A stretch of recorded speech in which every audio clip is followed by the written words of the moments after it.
ওয়ালাইকুম আসসালাম, কে বলছেন? আমার নাম স্বপ্না। স্বপ্না, কেমন আছেন আপনি? ভালো আছেন স্বপ্না? এই তো আলহামদুলিল্লাহ ভালো আছি।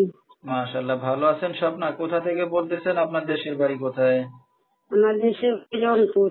রংপুরের মেয়ে। কোন জায়গায় থাকেন এখন বর্তমানে? বর্তমানে এখন থাকি হেমাদপুর থাকি। আচ্ছা, কে কে আছে আপনার ফ্যামিলিতে স্বপ্না? ফ্যামিলিতে বাবা আছে, মা আছে, বাবা, আচ্ছা, ঠিক আছে। একটা ভাই আছে। স্বপ্না, কি করেন এখন আপনি বর্তমানে? বর্তমানে আমার একটা ভাই আসলো, ভাই বিয়ে করে আলাদা হয়ে গেছে, কোনো খোঁজ খবর নেয় না। বাবা বয়স্ক মানুষ, একটা ছোটখাটো দোকান আছে, আর মা অসুস্থ, ঘরে বাসায় থাকে, আর আমি বাসা বাড়িতে কাজ করি। ঠিক আছে। তো স্বপ্নার বিয়ে শাদী হয়েছে কিনা? না না, বিয়ে হয়নি। ঠিক আছে। তো দর্শক, শুনতে থাকুন আজকে স্বপ্নার জীবনের গল্পগুলো। ধৈর্য সহকারে ফুল ভিডিওটি দেখলে মোবাইল নাম্বার পেয়ে যাবেন, সরাসরি যোগাযোগ করতে পারবেন স্বপ্নার সাথে। তো স্বপ্না, এখন যেখানে আছেন নিজেদের বাড়ি ঘর না বাসা ভাড়া নিয়ে থাকেন? না না, বাসা ভাড়া থাকি। তো দেশের বাড়িতে জায়গা জমি সম্পত্তি আছে কিছু আপনাদের? আছে, অল্প কিছু আছে। আচ্ছা, বেশি নাই না? না, ঠিক আছে। তো আপনার বাবা কি করতেছে এখন বর্তমানে? বাবা একটা ছোটখাটো চার দোকান দেয় তো, কোনো মতে সংসার চলে, ওটা দিয়ে হয় না। তাই এখন মা অসুস্থ, কাজ করতে পারে না, তাই আমি বাসা বাড়িতে কাজ করি। ঠিক আছে। তো আপনার তো ভাই আছে বললেন, সে কি করে? ভাই আছে, ভাই বিয়ে করে সংসার নিয়ে হ্যাঁ আলাদা থাকে। বাবা আমার কোনো খোঁজ খবর রাখে না, ফোন টোন দেয় না। কি দুঃখের বিষয়। তো আপনি লেখাপড়া কতদূর করছেন? লেখাপড়া করিনি রে। করতে পারেন নাই। তো নিজে আপনি কতদিন ধরে কাজ বাজ করতেছেন এখন? কাজ করতেছি তাও 4-5 মাস হবো। আচ্ছা, 4-5 মাস ধরে কাজ বাজ করতেছেন। তো আপনার বিয়ে শাদী তো হয় নাই না? না না, বিয়ে হয়নি। একটা অবিবাহিত মেয়ে, এখন নিজে কাজ বাজ করতেছেন। তো আপনার বিয়ে শাদীর প্রস্তাব নিয়ে আপনার বাবা মার কাছে কেউ আসে না?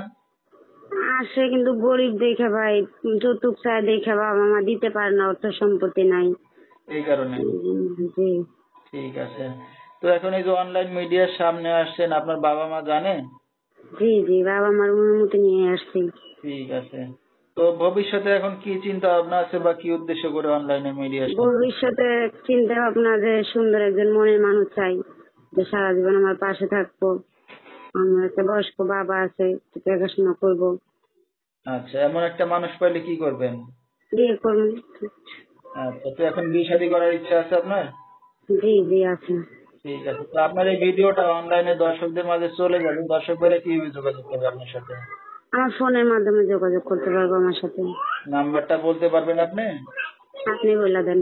আচ্ছা, তো দর্শক, আমরা শুনতেছিলাম স্বপ্নার জীবনের গল্পগুলা। যেহেতু গরিব ঘরের মেয়ে, বড় ভাই কোনো যোগাযোগ করে না তাদের সাথে, বিয়ে শাদী করে আলাদা হয়ে গেছে, বাবার অবস্থা ভালো না। তো নিজে এখন কাজ বাজ করতেছে, বিয়ের লায়ক একটা মেয়ে, অবিবাহিত, এখনো বাড়িতে আছে। তো সব দিক এখন দেখে শুনে কেউ যদি তার পাশে এসে দাঁড়াতে চান বা বিয়ে শাদী করতে চান, সরাসরি এই নাম্বারে যোগাযোগ করলে স্বপ্নাকে পেয়ে যাবেন। 01962117536, এই নাম্বারটাই হলো স্বপ্নার। তো স্বপ্না, রাত বেরাতের অনেক দর্শক আপনাকে ফোন দেবে। তো আপনার বাবা মা বা আপনার কোনো সমস্যা হবে? না, আমি বাবা মার সাথে থাকি না, আমি আলাদা রুমে থাকি একা। আচ্ছা, তাহলে দর্শক ভাইরা চাইলে আপনাকে ফোন দিবে বা জি জি। তাদেরকে সময় হ্যাঁ দিতে পারবেন। হ্যাঁ, কথা বলতাম। কিন্তু আমার একটা অনুরোধ, কারণ যেহেতু আমার বিয়ে হয় নাই, কেউ যাতে আমার খারাপ মুড নিয়ে ফোন যাতে না দেয়, বুঝেন নাই? যে আমার আচ্ছা, পাশে থাকবো, যে আমার পাশে পাশে থাকতে পারবো, যাতে ভালো মন নিয়ে ফোন দেয়। ঠিক আছে। তো দর্শক, আসলে একটা অবিবাহিত যুবতী মেয়ে, তো যে তার পাশে এসে দাঁড়াবেন বা দায়িত্ব নিতে চাইবেন, বিয়ে শাদী করবেন,